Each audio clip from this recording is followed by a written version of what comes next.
नमस्कार,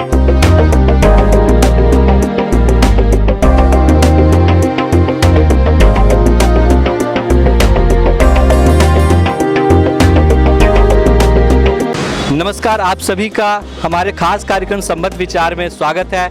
इस वक्त मैं खड़ा हूं दिल्ली के दिल कहे जाने वाले सीपी में। आज हम बात करेंगे, अगर आम आदमी को एक दिन के लिए देश का प्रधानमंत्री बना दिया जाता है तो देश के किस क्षेत्र में बदलाव लाना चाहेंगे। 1947 के बाद देश में कई प्रधानमंत्री आए, कई प्रधानमंत्री गए, लेकिन लोगों के मन में कहीं ना कहीं हर बार एक समस्या रही कि प्रधानमंत्री ने ये नहीं किया, वो नहीं किया। आज हम खड़े हैं देश के युवाओं के बीच और उनसे ही जानना चाहते हैं कि अगर उनको एक दिन का प्रधानमंत्री बना दिया जाता है तो कौन से समस्याओं पे सबसे पहले समाधान करेंगे। मैम, अगर आपको एक दिन के लिए आप किस समस्या को सबसे पहले सॉल्व करने की कोशिश करेंगे। Being a student, I will focus on the education system of our country, of my country. See, the point is, education हमारी country की बहुत अच्छी है, no doubt. But the point is, हमें और better चाहिए। हम पढ़ते हैं, डिग्रीज अचीव करते हैं, स्कूल में इतने अच्छे नंबर आते हैं, कॉलेज में इतने अच्छे नंबर आते हैं, बट द पॉइंट इज हमें जॉब्स में बहुत दिक्कत होती है। तो जो सबसे पहला पॉइंट है वो ये है, हम कॉलेज स्कूल सब में थ्योरीज पढ़ते हैं, इतनी थ्योरी पढ़ते हैं कि मतलब पूछो मत, practical knowledge zero, skills zero. So the point is, मैं चाहती हूँ कॉलेजेस स्कूल्स थ्योरी स्ट्रेस दो, बच्चों को आनी चाहिए theory, but the point is practical knowledge और स्किल्स बच्चों के लिए उतनी इंपॉर्टेंट है जितनी थ्योरी है। सो मैं चाहती हूँ कि जो कॉलेजेस और स्कूल्स है वो एम्फेसाइज करें कि हमें प्रैक्टिकल नॉलेज और स्किल्स होनी चाहिए, ताकि हम जब जॉब के लिए जाएं तो डिग्री है, नंबर है, सब है, पर थोड़ी स्किल तो हो कि हम जो काम करें उसका थोड़ा बैक मतलब पीछे से एक नॉलेज तो होनी चाहिए ना कि हाँ भाई हम ये करेंगे। अब ये थ्योरी है अकाउंट्स डिपार्टमेंट, तो अब मैं आगे अकाउंट्स डिपार्टमेंट में या मतलब बेसिकली मेरा बैकग्राउंड अकाउंट्स है तो मैं वो करूँगी। अब मेरे को प्रैक्टिकल नॉलेज है, बट अगर मैं अकाउंटेंट की जॉब करूँ मेरे को उसकी प्रैक्टिकल नॉलेज है, सो व्हाट्स द यूज। तो मैं जीरो हूँ, तो इसलिए मैं चाहती हूँ प्रैक्टिकल नॉलेज हो। अपार्ट फ्रॉम दिस, एजुकेशन तो कंट्री का अच्छा होना ही चाहिए।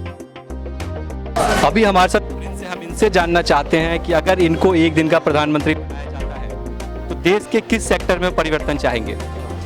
तो मैं फरीदाबाद में परिवर्तन चाहूँगा कि जैसे दारू के ठेके बंद कर देने चाहिए। जो पीबी के लोग मतलब बहुत ज़्यादा मोलेस्टेशन क्रिएट करते हैं और गर्ल्स इसकी वजह से बहुत काफ़ी सफ़र करती हैं, तो जैसे रात को उनका निकलना बहुत ज़्यादा मुश्किल हो जाता है। आप देखना चाहेंगे जैसे एक मेरी फ्रेंड है, उसको 10 बजे तक रात को मेट्रो स्टेशन जा रही थी, तो कोई बता रही थी कि जैसे शराबी था, उसे बहुत ज़्यादा गंदे तरीके से घूर रहा था। तो ऐसा होना चाहिए, मतलब काफ़ी मतलब उन्हें काफ़ी सुरक्षा मिलनी चाहिए, ऐसे गंदी तरीके नहीं होनी चाहिए। तो ये सब मैं बोलना चाहूँगा बस।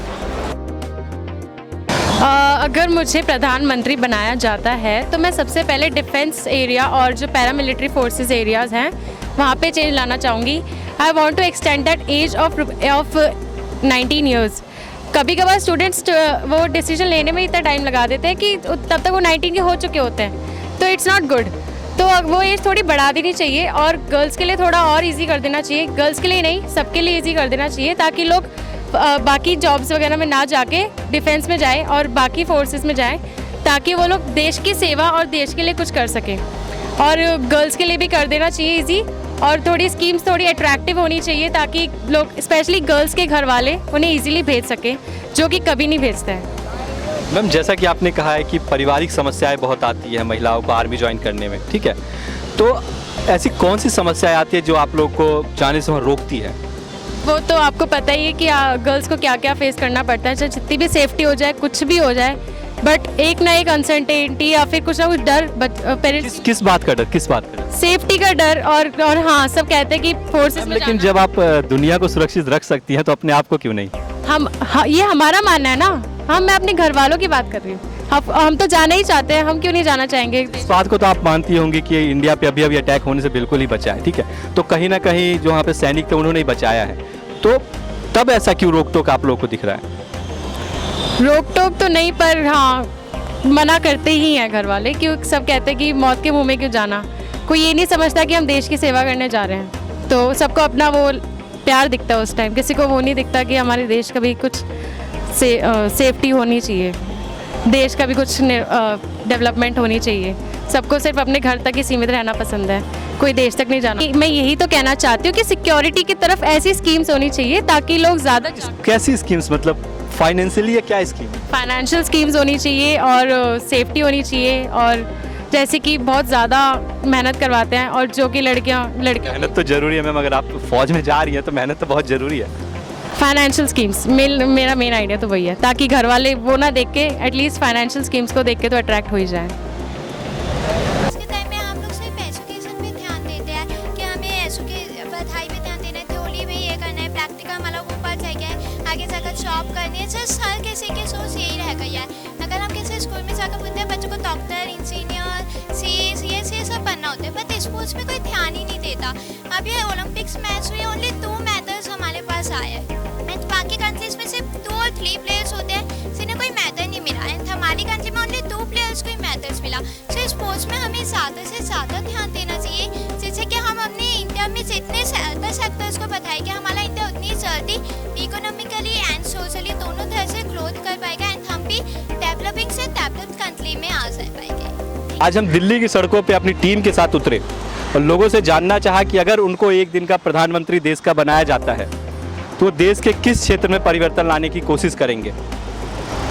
लेकिन बड़े अफसोस की बात है कि बहुत सारी जनता ने कैमरे के सामने आने से मना कर दिया। उन्होंने उल्टा हम पे सवाल खड़ा किया कि 70 साल में आप देश नहीं बदल पाए, नेता देश नहीं बदल पाए, 7 मिनट में आप क्या बदल लेंगे देश।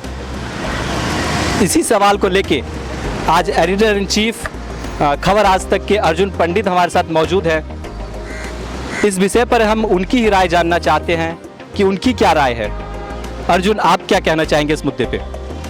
सबसे पहले जैसा कि अभी आप बता रहे थे, मुझे ऐसा लगता है कि आज भी देश की जनता जिस हिसाब से उनको सोचना चाहिए, प्रगतिशील देश को ऐसे कैसे आगे बढ़ाया जाए, उस हिसाब से वो सोच नहीं पाते हैं। जैसे कि अभी आप ही कह रहे थे कि वो लोग कैमरा पे आने से बच रहे हैं, इसका मतलब ये है कि वो सोच पाने में अभी भी असमर्थ हैं।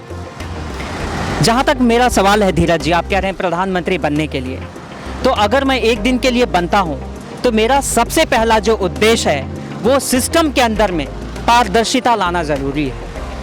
मैं अक्सर कहता हूँ और आज फिर आपके माध्यम से मैं कह रहा हूँ, संबद्ध विचार के माध्यम से कहना चाहता हूँ कि करप्शन और क्राइम इस दोनों का बहुत गहरा रिश्ता है।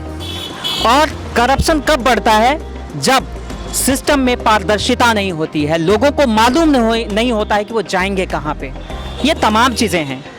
अगर मुझे एक दिन के लिए प्रधानमंत्री बनाया जाता है तो मैं सबसे पहला जो काम है, और मुझे ऐसा लगता है कि इस देश के अंदर में ही नहीं दुनिया में आतंकवाद और बम से भी जो सबसे बड़ा घातक चीज़ है वो जनसंख्या है।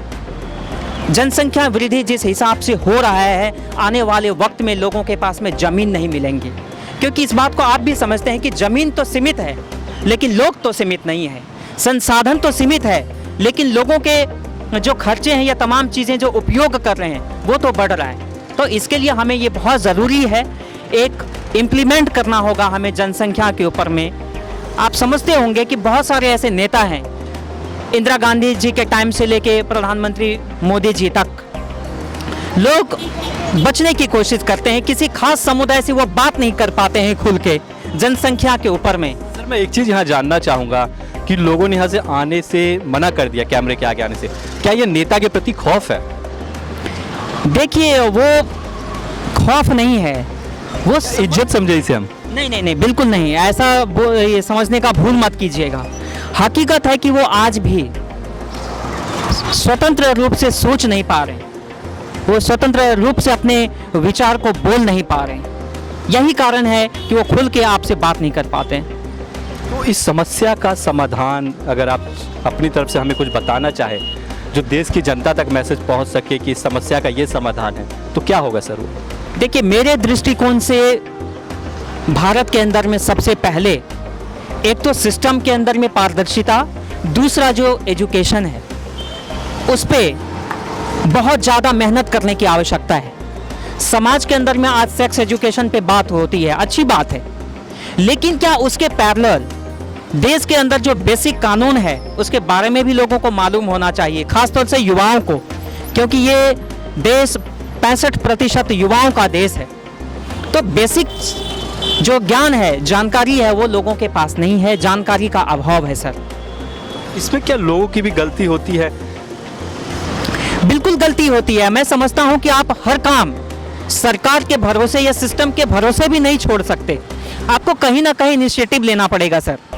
अगर मैं दिल्ली की बात कर रहा हूँ, दिल्ली में बहुत ऐसे जगह हैं जहाँ पे बहुत सारे कचड़े पड़े हैं, और अगर आप किसी को बोलिए कि प्लीज़ इसको उठा लीजिए तो उनका एक माइंडसेट है, जी नहीं ये एमसीडी का काम है, वो नहीं करते। तो एक प्रगतिशील देश को एक बेहतर दिशा में ले जाने के लिए ज़रूरी है कि हम सबको बहुत ज़्यादा इनिशिएटिव लेना पड़ेगा। कहीं ना कहीं राजनेताओं की जरूर गलती है, थोड़ी बहुत हमारी भी गलती है, हम में भी थोड़ा बहुत परिवर्तन आना चाहिए। बिल्कुल बिल्कुल बिल्कुल परिवर्तन होना चाहिए। एक व्यक्ति के परिवर्तन से कभी परिवर्तन नहीं आएगा। और हमारे राष्ट्रपिता गांधी जी ने खुद कहा था कि अगर आप सच में परिवर्तन चाहते हैं तो स्वयं आप खुद में परिवर्तन लाइए। आप जब खुद में परिवर्तन लाएंगे तभी तो औरों में परिवर्तन आएगा। जी, अभी हमारे साथ मौजूद थे खबर आज तक के एडिटर इन चीफ अर्जुन पंडित जी। अर्जुन पंडित जी का बहुत बहुत धन्यवाद कि उन्होंने अपना कीमती समय हमें दिया। कैमरा पर्सन सारंग के साथ धीरज, संबद्ध विचार, दिल्ली।